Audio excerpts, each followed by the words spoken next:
Yo, what's going on, YouTube? Today I want to answer a question from one of our subscribers. He says, I don't do anything at my site and it's causing me anxiety. Specifically, he says, I'm currently a shift supervisor for Allied Universal. My site consists of 3 warehouses that I monitor during the night shift. The thing is, I barely do anything. I sit with another dude in a warehouse and he does all the security stuff like screening employees, handing out and putting back RF scanners, etc.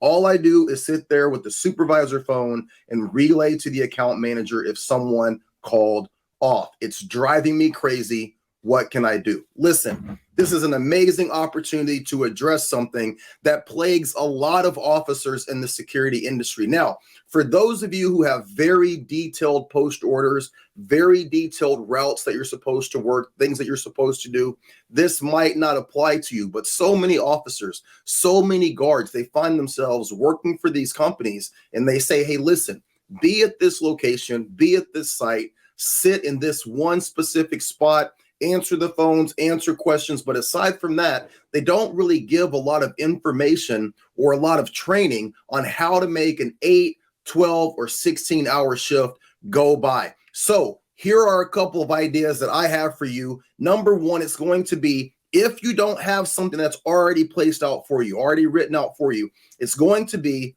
create a daily system. Now, you can do 100,000 different things to create a daily system. But what we're going to do is we're going to make sure that when you're on that post that you have purpose. Option number one is going to be what I call the 15-minute schedule. Every 15 minutes, you're going to follow a very specific schedule. Let's just assume that you show up at 8 a.m. From 8 a.m. to 8:15, you're going to be at your main location. You're going to be right there at that desk. Again, you're handling, passing out RF scanners, anything that has to be done at the beginning of your shift. Now, from 8:15 to 8:30, this is when you start your patrols. Now, if you have 3 warehouses, 8:15 to 8:30, you're patrolling warehouse number 1.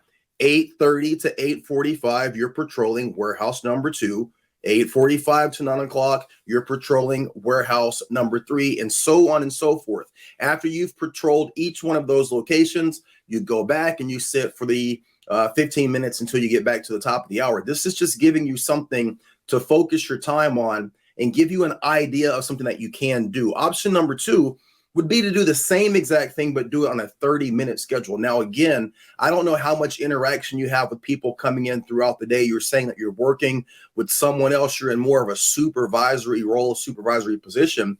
But if you have the autonomy to be able to move around, if that 15-minute schedule doesn't work out for you, I would apply a 30-minute schedule doing the exact same thing. Now, listen, that first set of 15, 15, 15, you've done building number 1, building number 2, building number 3.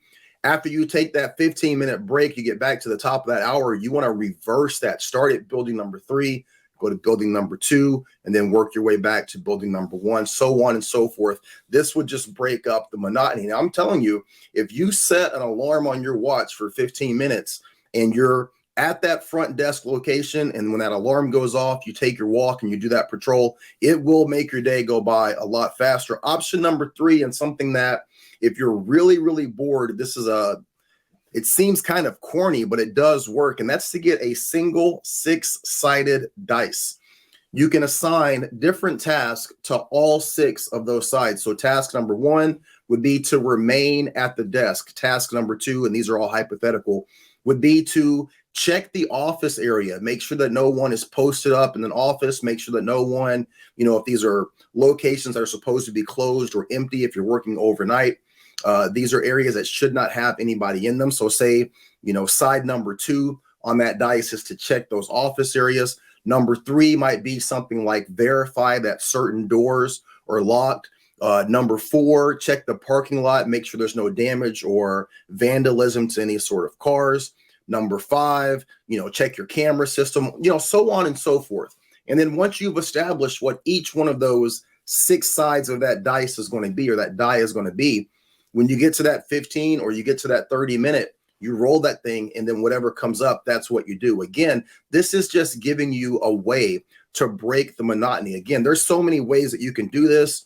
You could do 100,000 different things. But when I was working locations where I had to just kind of hold up in one specific location and didn't have a lot of information given to me, and I had a lot of freedom, a lot of autonomy, but at the same time, they're wanting you to remain busy and to service the client.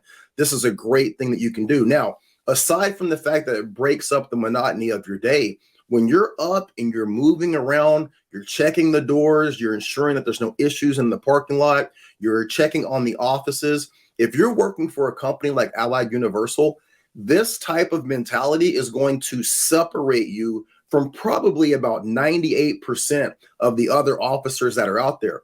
My conjecture, my feeling is that if you do this for a month, you do this for 2 months, and you keep a daily report, I'm assuming you don't have a DAR. But if you don't have a DAR, or you do have a DAR, which is your daily activity report, and you're putting in these annotations of what you're doing, and it's showing that it's not just random.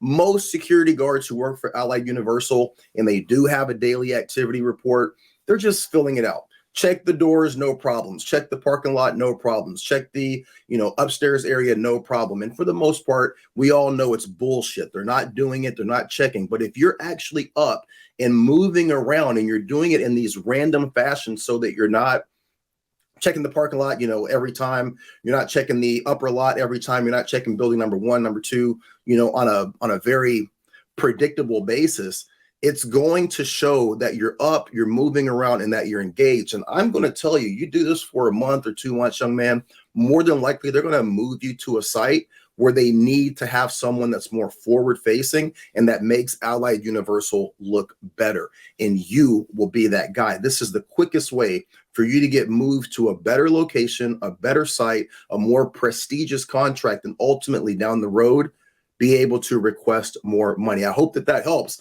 Guys, if you have a question about your security job, or the security industry in general, reach out to me. My email is safeportsecure@gmail.com. Again, that is safeportsecure@gmail.com. And I am here to help you be great.